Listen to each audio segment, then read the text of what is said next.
Amiibos are great. They are Nintendo's toy line, basically, toy to life line. They have a ton of different releases in all shapes and forms. The most common one are the Smash Brothers Amiibos. I have one unopened.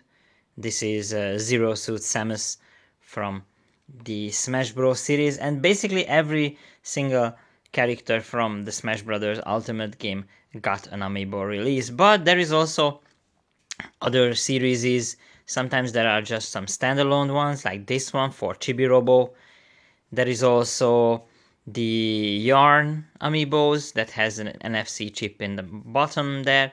And yeah, basically every single Amiibo has an NFC chip there. I wanted to collect my main characters from Smash Bros. That I play the most. Plus, I really like the newer Tears of the Kingdom Amiibos, if it focuses. Yeah, so it's really great. But Nintendo isn't the only one that made certain toy-to-life figurines or like NFC-based figurines.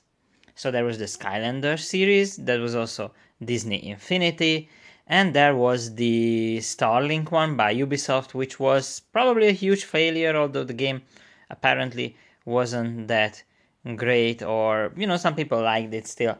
But Sony also had a couple of minifigurines, like figures like these, and we are going to talk about those. And these figurines are called TOTAKUs. So basically it was kind of Sony's answer to the Amiibo craze. They decided to release a lot of their own characters, and I only have 4 of them right now. I would like to collect more of them, but some of them are pretty expensive. This is, of course, Parappa the Rapper. I really like the design in these.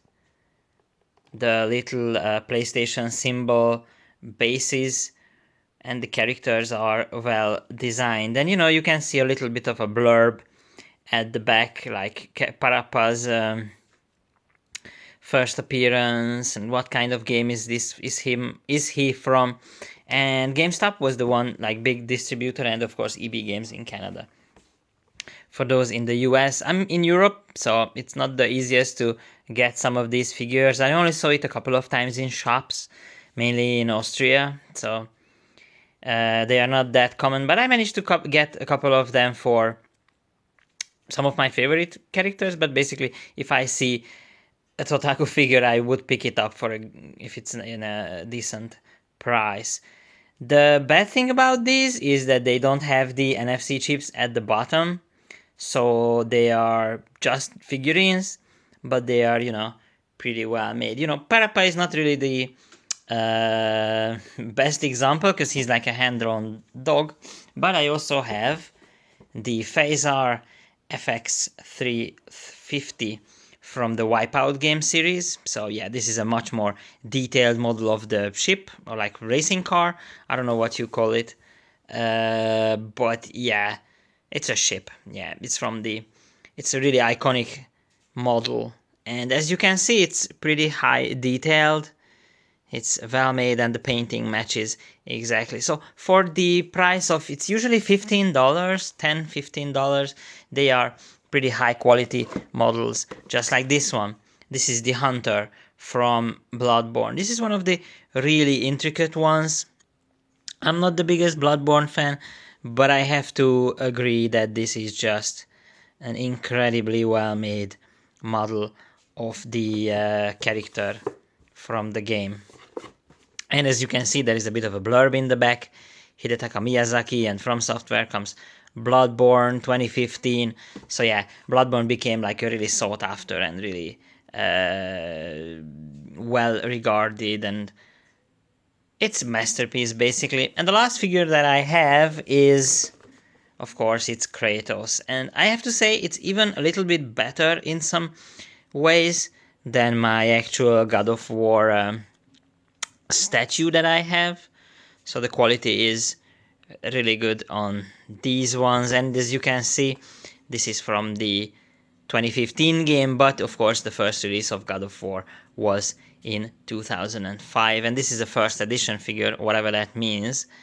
But yeah, I think it would be a pretty nice rival rivalry between the AMIIBO, but AMIIBO doesn't really get a lot of releases right now, and of course these don't have the NFC chips, so they don't really have any, how do you say, like practical use in the games. But as you can see, they are, as figurines, they are pretty high quality. I think they really rival some of the AMIIBOs as well.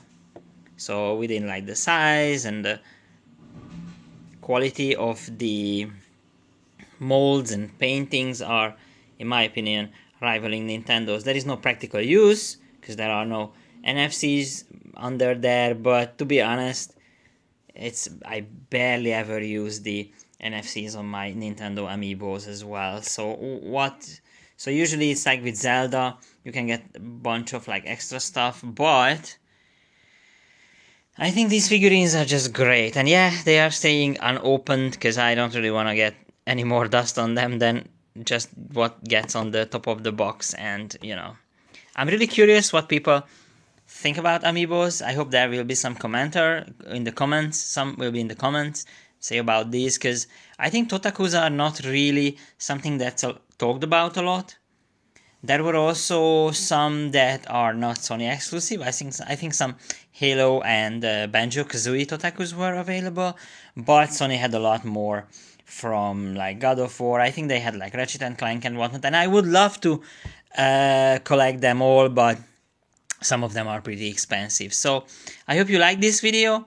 Please sure to comment, and I just want to know, what do you think about the Totakus as a toy line, and do you collect them, or is it much more value? Is it valuable? Is it more valuable for you than just Amiibos? So I hope you enjoyed this, and make sure you subscribe and like, and I see you next time.